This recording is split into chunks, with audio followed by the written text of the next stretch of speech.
Hello everyone, welcome to our channel, and today we will see how we can send money to Revolut Junior account, and we will also discuss the other aspects related to it.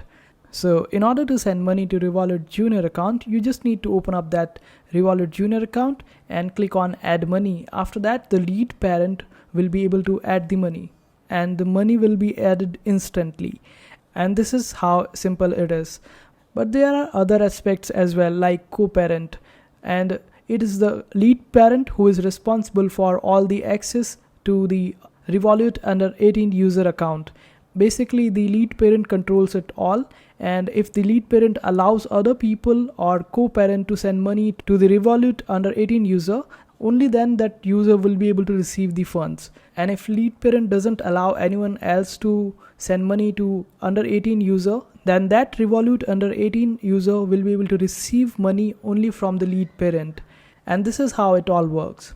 I hope this video was helpful. Make sure to hit that like button and also subscribe to our channel for more helpful videos.